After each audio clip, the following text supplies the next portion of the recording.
Welcome to this deep dive. Today we're cracking open a powerful source about mastering your money. Key insights pulls from Tony Robbins' book, Money Master the Game. hmm Think of this material as, well, a concentrated guide. It's packed with wisdom from some of the world's top financial minds. That's right. Our mission is to unpack its core message, slice through the jargon, and really extract a clear blueprint, something you can actually use to take control of your financial life. Yeah, because the world of money, investing, securing your future, it can feel incredibly overwhelming, So, full of conflicting advice and what feel like hidden traps.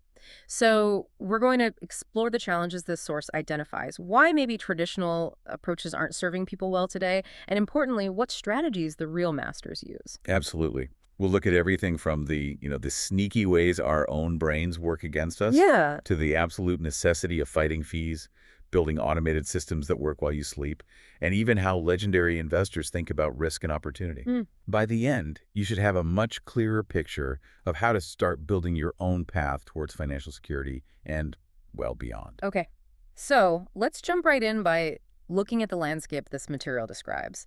Why does mastering money feel so complicated for so many people? Well, the source really starts by highlighting just how emotional and opinion-filled the world of money is. Right. It's compared to things like religion or politics.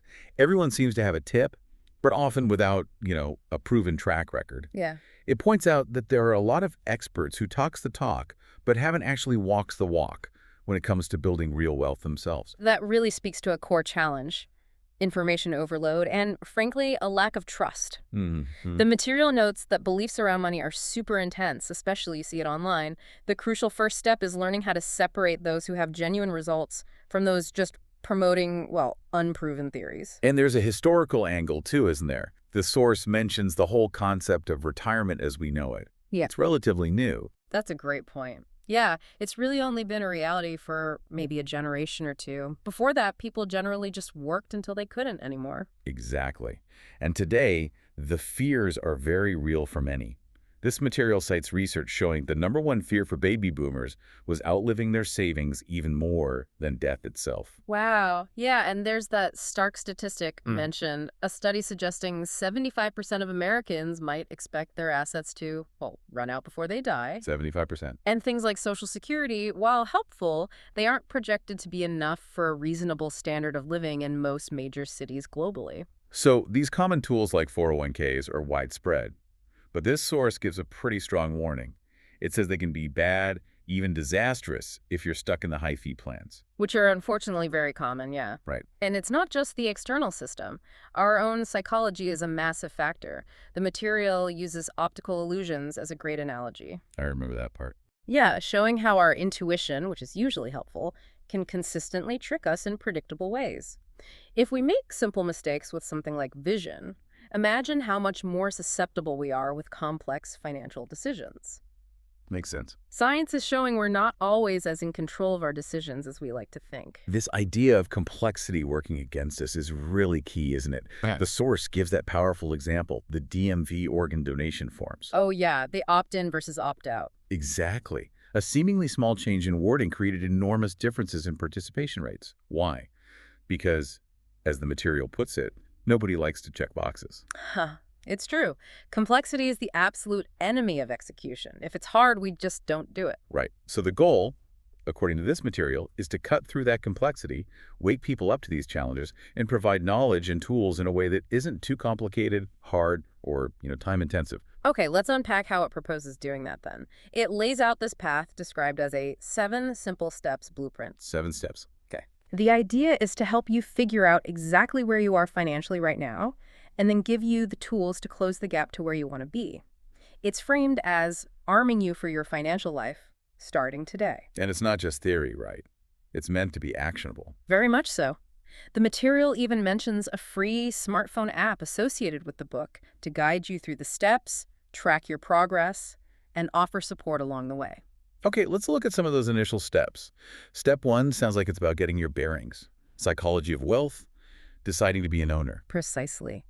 It explores what truly holds people back, making that fundamental decision to become a financial owner, not just a consumer. And right at the beginning, it introduces the almost magical power of compounding.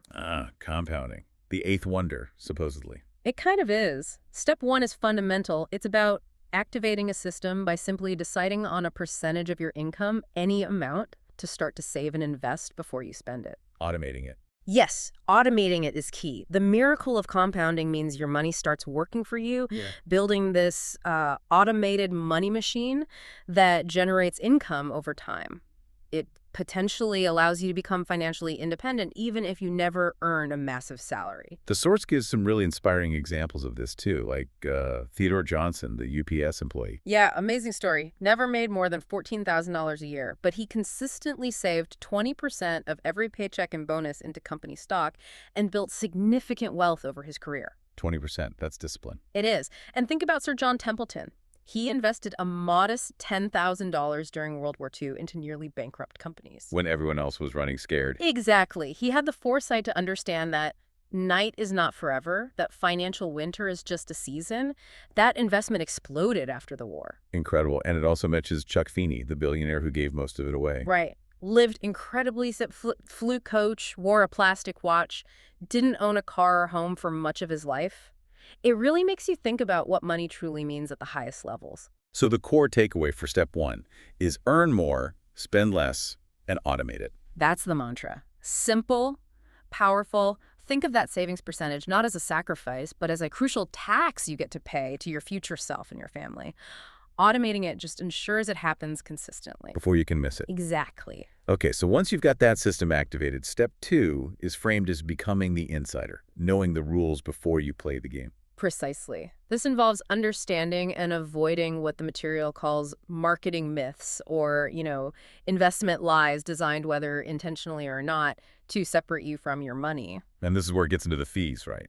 The hidden costs. Oh, yeah. This section really hits hard. It reveals that the headline fee, say 1% on a mutual fund, is often just one of over 10 potential fees lurking beneath the surface. 10 fees. Wow. Yeah. And the stunning insight here is that an average mutual fund could potentially eat up a staggering 60%, 60, of your potential returns over time. 60%. That's unbelievable. It is. Just grasping the concepts in this section, the source claims, could potentially save you hundreds of thousands of dollars over your lifetime. Minimum. And it's backed by studies, not just opinion. Right. It mentions other costs, like transaction costs, citing a 2006 study that found they averaged 1.44% per year for U.S. stock mutual funds, and these often aren't explicitly reported to you. So you don't even know you're paying them. Often, no. It highlights something called Myth 3.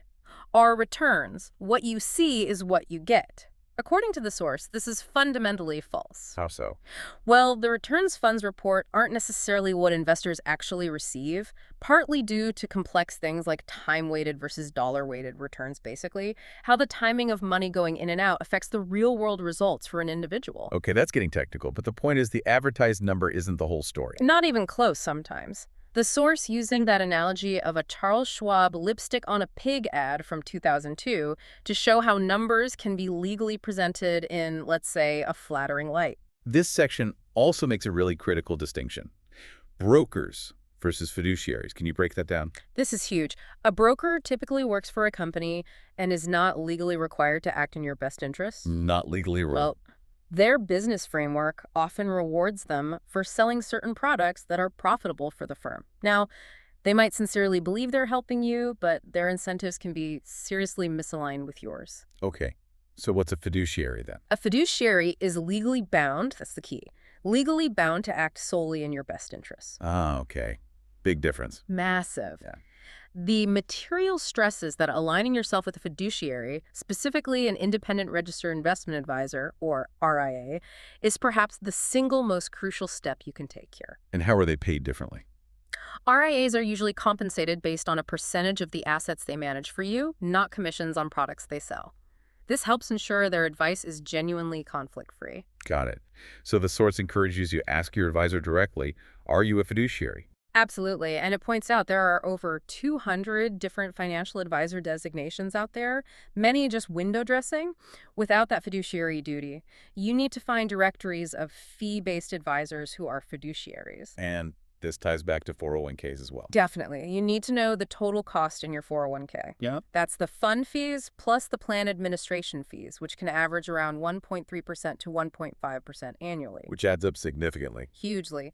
As the source highlights, these combined costs can make a 401k surprisingly expensive, sometimes even more so than investing outside a retirement account in a taxable one. Wow. It provides tools and websites, personalfund.com, the fee checker on America's best 401k, to help you analyze your plan's specific costs. It even points out business owners actually have a legal responsibility to benchmark their 401k plans annually. Good to know. Okay, so understand the rules, fight the fees. Yeah. Then step 3 is about making the game winnable for you. Yeah. Setting goals. Exactly. Most people have this vague idea of wanting financial freedom, but they have no clue how much money they'll actually need to make that happen. Guilty as charged, probably.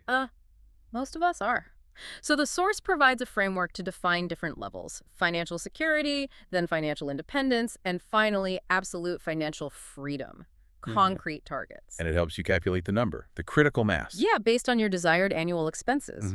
A conservative estimate suggested is multiplying your desired annual expenses by 20. That assumes you can generate roughly a 5% return on that capital to live off. Okay. And the story of Ron is great here. He thought he needed $20 million, but doing this exercise showed he needed much less for security, like $2.7 million and maybe $7 million for independence. It makes the goal feel achievable. Right, less daunting. Much less. Turning those dreams into a concrete plan is crucial, and the source mentions using online tools or the app to customize it. It also hints at 5 specific ways you can potentially accelerate your progress if you find you're maybe falling short. Okay, great. Now let's shift gears. Let's talk strategy. What do the world's top investors actually do differently? The source dives into insights from financial legends, right? It does. And a foundational concept that comes up again and again is asset allocation. Meaning how you divide your money between different types of investment. Exactly. Stocks, bonds, real estate, etc. David Swensen, who famously grew Yale's endowment into a powerhouse, makes this striking claim. He argues that asset allocation explains more than 100% of investment returns. Wait, back up. More than 100%. How does that work? It sounds impossible, I know. But his point, echoed by others in the material, is that attempts at market timing, guessing when to buy and sell, and security selection, picking individual winners, often cost you money. Through fees and mistakes. Precisely. Fees, commissions, bad timing.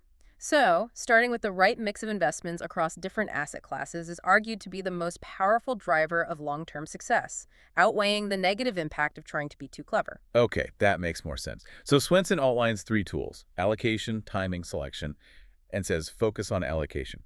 Right. Asset allocation, most important. Market timing. Costly, often futile. Security selection. Also costly and very difficult. His approach emphasizes building a balanced portfolio mix across different types of assets. And this leads to that practical concept highlighted: creating buckets. Yeah, the buckets idea. A security or peace of mind bucket for the money you absolutely cannot afford to lose. And then a risk growth bucket for capital where you can take on more volatility for the potential of higher returns. Makes intuitive sense. Does it give specifics for the security bucket? It does, based on Swensen's approach. He recommends a significant chunk in U.S. Treasury bonds, splitting it between long-term bonds for deflation protection and TIPS, which protect against inflation. Covering both bases. Exactly. Yeah. Plus, adding diversified global stocks and real estate investments like REITs, those companies that own income-producing real estate. And there's a specific allocation mentioned. Yes, the source highlights his specific mix: 30% long-term treasuries, 15% TIPS, 15% U.S. stocks, 15% developed market stocks, 15% emerging market stocks, and 10% real estate. And the key is, this isn't just theory. It performed well historically. Extremely well, according to the data presented. Significantly outperformed the S&P 500 over many years, especially during downturns. Remember those numbers. During the 2002 crash, it lost only about 4.5%, while the S&P lost nearly 50%. Huge difference. And in 2008, it lost 31% versus the S&P's 37%. It's designed to be more robust, protecting against both inflation and deflation. A smoother ride. Okay. And the risk growth bucket, what goes in there? That's where you might put individual stocks, ETFs, perhaps some high yield or junk bonds, maybe more real estate. But the warning is clear. Don't fall for "this time is different." Markets revert to the mean. They do. And you absolutely can lose everything in this bucket if you don't have protective measures or the right allocation overall. Got it. Another strategy discussed is creating guaranteed lifetime income, especially important now we're living longer. It talks about annuities. Yeah, annuities is a form of private pension. Now, this is tricky territory. Many variable annuities are pointed out as having high fees, being commission darling products. Things brokers might push. Potentially, yes. But the material highlights insights from experts like Dr. David Babel, who advises the U.S. Treasury.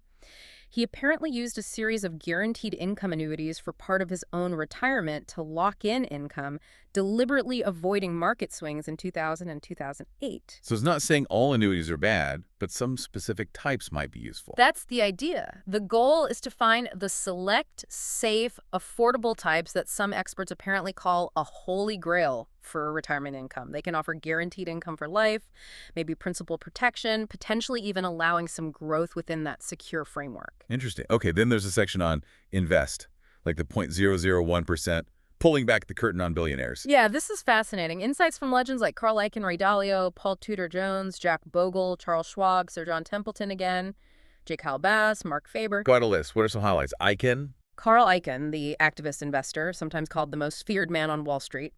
Incredible compounded return mention, 31% from 68 to 2013, even beating Buffett. His focus, corporate governance, holding management accountable to shareholders. Okay. And Ray Dalio, the all-weather strategy.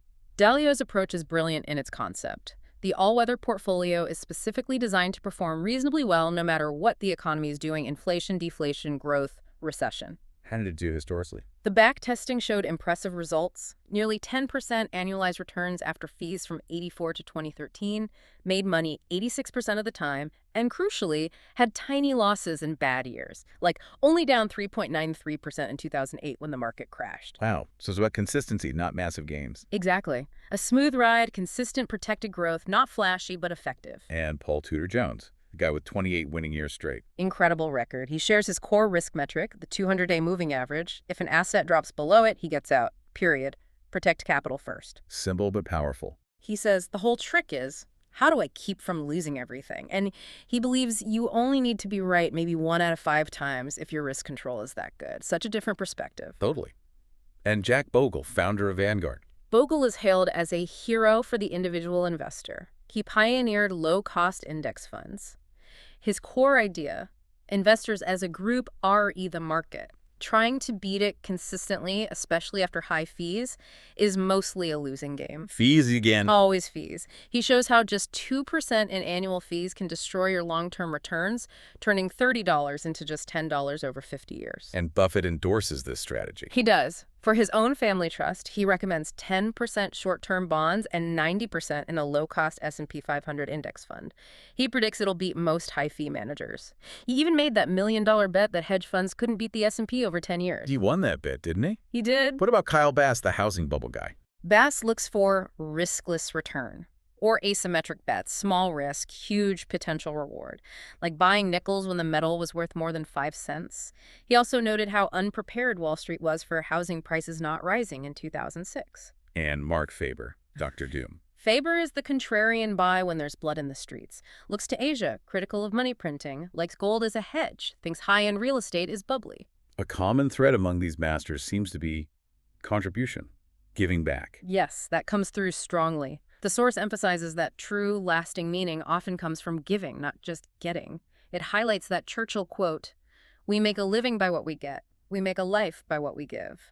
Many of these titans are also huge philanthropists. Powerful. Okay, beyond investment strategy, how does the material suggest accelerating your path? Well, compounding comes up again. Start early if you can, but it works at any age. The key is starting. And automation is huge here too.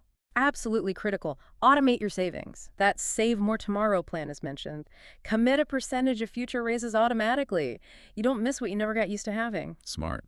And finding savings isn't just about fees. Right. Look at big expenses. Cars, housing, but also smaller leaks, impulse buys, daily habits. The example of Angela saving $400 a month just by trading her car, that adds up. It really does. The idea is a spending plan for joy and freedom, not a restrictive budget. And the promise is there are real, meaningful savings, potentially hundreds of thousands or millions over time available to find and reinvest. Ultimately, though, the source says the biggest obstacle is us, Yeah. a mindset. Our stories, limitations, fears. It boils success or failure down to 3 things: your state, your emotions, mindset, your story, your core beliefs, and your strategy, the actual plan. State, story, strategy. Right. And true transformation, it argues, happens in a moment when you decide, draw a line, set a new standard. Strategies are useless if you're in a lousy state or have a limiting story. Like the example of Julie, who thought money was evil. Exactly. Despite her success, that belief held her back financially. Our internal story dictates so much. So it comes back to investing in yourself. Constantly. It references Jim Rohn. Focus on what you can control, improving yourself, serving, adding value. That relentless focus on contribution and getting better is presented as the pathway. The source also touches on technology, right? Both the threat and the opportunity.